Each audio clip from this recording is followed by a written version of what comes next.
He sits at a small, round wooden table in a modest living room, soft lamplight pooling across the pages of an old, leather-bound journal. The years have etched lines into his face, each wrinkle a silent witness to memories carried long in quiet. At 65, Lieutenant Commander Harold Stjeystrand, retired Norwegian Navy diver, has lived with a secret he rarely spoke of, not even to his own family. Tonight, for the first time in 38 years, he begins to speak. He lifts the pen to paper, his hand trembling, and as the ink flows, so too does a story buried beneath decades of grief, duty, and guilt. He doesn't begin with the words, "I remember." He pauses, breathes, and then the memories surface as if drawn by the tide. The sub-zero depths, the bloated shapes drifting at the edge of twilight, the muffled crackle in his radio, the order he couldn't refuse. He writes of Operation Heaven, a midnight mission in early February 1987, when he was tasked alongside two crewmates to recover a naval drone that had plummeted into the icy currents off the coast of Troms. The sea was calm that night, the moonlight fractured into silver shards on the waves. It seems peaceful now, but in the dark of the Arctic waters, they were beneath a thin layer of sky and all the silence that stretched beyond it. The three of them descended, the drone's signal guiding them deeper, until it vanished. They searched in the black, their lights slicing through the water. Then, dark shapes emerged. Two forms, silvery and unnatural. The drone, or what was left of it, and something else. A shape that looked like a body. Harold's heart paused. He looked at his crewmate, Lieutenant Christoph Sundal, whose bubble streams quavered beside his mask. They signaled upward. The radio crackled. Abort. Abort. A single word echoing in the metal and glass of their suits. Instinct flared, and they began to ascend, tethered to each other, to life, to the surface.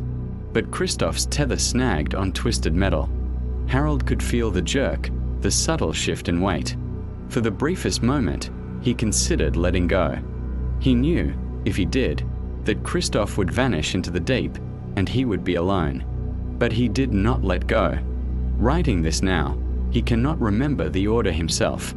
Whether he froze, whether he fought.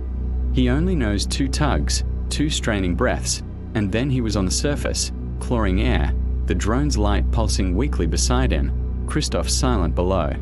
They never recovered Sundal. The official report calls it a tragic accident. Entanglement. An honest mistake. The Navy files closed. But it haunted Harold.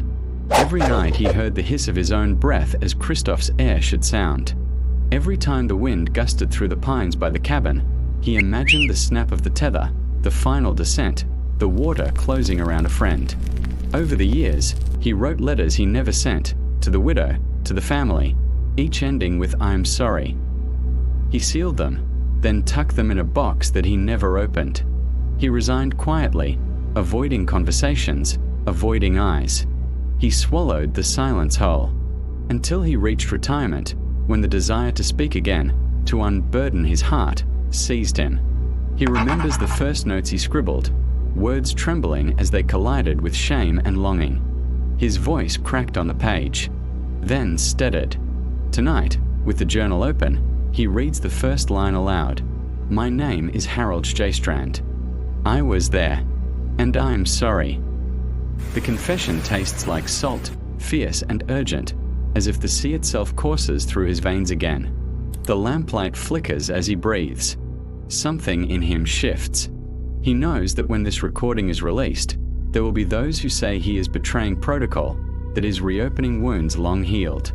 But he cannot remain silent any longer. He will face the questions. He will face the anger. He will face himself.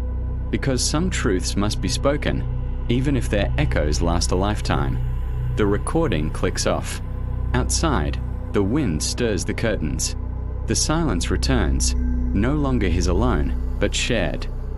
The interview takes place in a small studio in Oslo, walls padded to swallow sound, a single microphone between him and the reporter.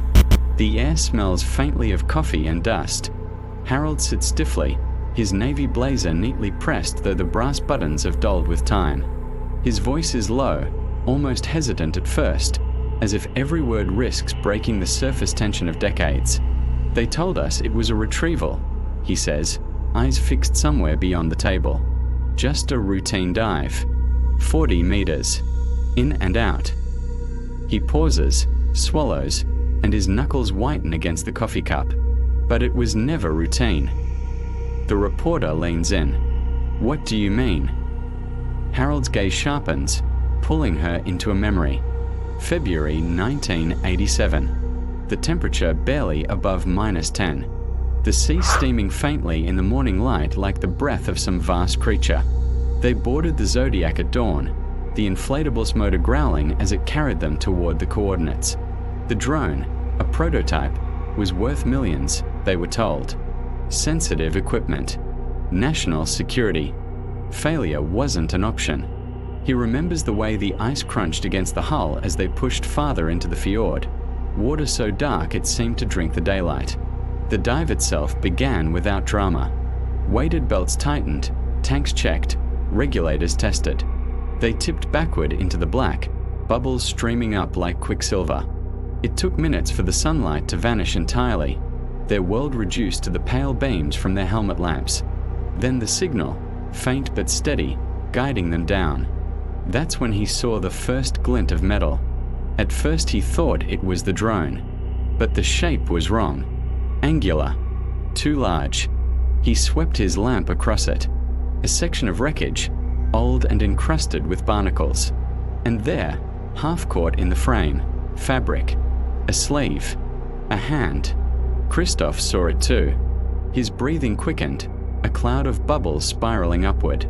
They hadn't been briefed on anything like this. No mention of bodies. No mention of wrecks. But there it was, unmistakable, a human form suspended in the water, tethered by the arm to jagged steel. Harold reached for the radio. Command, we've found something else. Possible casualty. Silence. Then, ignore. Retrieve the package. His stomach turned. He signaled to Christoph, we can't just leave him. Christoph nodded. They finned closer, the body's face turned away, hair floating like seaweed. The fabric was dark, faded, the kind worn decades earlier. This wasn't recent. This man had been down here for a long time. That's when Harold felt it, a tug on his tether. He looked down. His line had looped over a twisted girder, the same one that trapped the body. He tried to free it, but the girder shifted, releasing a plume of silt that swallowed their lights. In the murk, shapes twisted, distances collapsed. Christoph's lamp beam cut across his visor, then vanished. Christoph. No answer. The silt thinned enough for Harold to see him, jerking at his own tether. It was caught fast in the wreckage near the body's legs. The clock in his head began to tick, the one every diver knows, the one counting down the minutes of oxygen. He swam toward him, tugging at the line, fingers numb in the cold. Over the comms, Christoph's voice came through, ragged, cut me loose. Harold hesitated. I can, cut me loose. The urgency in Christoph's tone left no room for doubt. The longer they stayed, the more the cold would drain their strength, the more the silt would choke their vision. He reached for the line cutter, the small blade glinting under his lamp. One swift motion, and the tether snapped free. Christoph surged upward, vanishing into the dark above. Harold turned to follow, but felt the girder shift again, slamming into his tank. For a heartbeat, he was pinned. He twisted, scraping free, then kicked hard, lungs burning, eyes locked on the faint shimmer of daylight above. He broke the surface gasping, blinking against the cold wind. The Zodiac was there, Christoph was not. They searched. Minutes stretched into an hour. The official report would later say he'd been lost in an uncontrolled ascent, his body carried away by the current. Harold would never see him again. Back in the studio, Harold's voice falters. That's not all, he says quietly. The reporter waits. The man in the wreck, he wasn't in any Norwegian records. I checked. His uniform, if that's what it was, didn't match ours, or anyone's I knew of. The silence between them grows heavy. Outside, traffic hums faintly. Inside, the air feels still. The reporter clears her throat. "So, who was he?" Harold leans back, eyes closing for a moment. "That," he says, "is why I've stayed silent all these years." He doesn't answer the question. Not yet. Some truths, even now, feel too dangerous to name. The reporter's pen stills on the page, her eyes fixed on Harold as if afraid that if she blinks, he'll vanish back into silence. He exhales slowly, and for a moment the only sound in the room is the faint hum of the recorder. "After Christoph was gone," he says, "I should have been pulled from the mission, but they sent me back down. Alone." His words are flat now, stripped of emotion, as if he has rehearsed them in his mind for decades. "I went back to the wreck to finish what they called my objective." The drone was lodged against part of the twisted frame, wedged in tight. "I cleared the silt and pulled it free, but I couldn't leave, not without looking again." He pauses, fingers curling slightly against the table. "I swam back to the body. His skin was pale, almost waxy, but it hadn't decomposed the way I expected. The cold had preserved him. His face," Harold's voice thins, almost breaks. "He looked like he'd been down there only days. And there was something else. The suit he wore, it wasn't neoprene. It wasn't anything I'd ever seen. Seamless, smooth, almost metallic to the touch. And his helmet, if you could call it that, was a single piece, with no visor seam. Just a dark surface, reflective enough that when I moved my light, it shimmered like oil." He leans forward. I tried to get closer, to see his features, and that's when his eyes opened. The reporter's breath catches. "You mean, I mean he was alive." Harold nods once, the memory etched deep. Not fully, not like you and I, but there was movement, a flicker. His pupils reacted to my light. And then, he glances down at his hands. I felt it. Not in my ears, not in my comms. In my head. A voice, clear as thought. It said, "Leave." One word. Not a request. An order. My chest tightened, like the water itself wanted me gone. And for the first time in my life, I obeyed without hesitation. He describes how he kicked backward, heart hammering, dragging the drone with him. How, as he ascended, the silt rose again, and the body, no, the man, disappeared into shadow. When he broke the surface, they pulled the drone aboard and immediately wrapped it in a top. He started to tell them what he'd seen, but an officer he didn't recognize, no rank, no name tag, stepped in and told him to shut his mouth. "Need to know," the man said. "And you don't." That night, Harold was flown to a debriefing facility near Bergen. The questions were cold, precise. Did he touch the body? Did it touch him? Did it speak? He lied, saying no to the last. The man across the table wrote something down, closed the file, and told him he was free to go, but that he would never discuss this with anyone, not even his commanding officer. And if he did, there would be consequences. Over the years, the warning became a part of him. He tried to push the memory down, bury it beneath routine, work, family life, but it never left. Sometimes, late at night, he'd wake up gasping, the word leave ringing in his skull. Sometimes he'd dream of the helmet's black surface, the faint ripple like oil under sunlight. Sometimes he'd hear Christoph's voice again, urging him to cut him loose. Decades passed. And then, a year ago, Harold's doctors gave him news. Cancer, advanced. Months to live. The weight of silence became unbearable. "I realized," he tells the reporter, "I didn't want to take this with me. Someone had to know. Not just for me, for Christoph, too. Whatever we found down there, whatever they took from the sea, it wasn't meant to be hidden." The reporter shifts uneasily. "Do you think he was human?"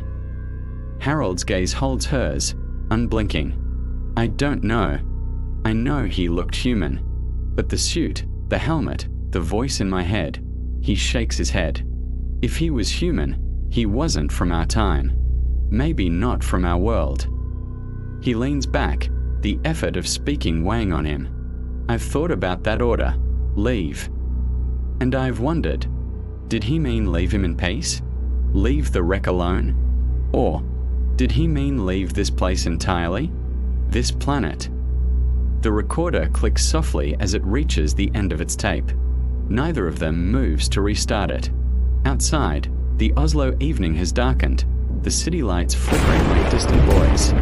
Harold stands slowly, his joints stiff, his breath shallow. He extends his hand. The reporter shakes it, her mind racing, questions swirling that she knows will never have answers. He leaves the studio without another word, disappearing into the night. Weeks later, the reporter publishes the interview, heavily edited, omitting the most unbelievable parts. But she keeps a full copy in a locked drawer. And on some nights, when the wind rattles the glass, she thinks about the man in the wreck, preserved by the Arctic cold, eyes opening in the deep. Somewhere, beneath those black waters, he may still be waiting. And if his order was a warning, she wonders, what happens if we don't obey?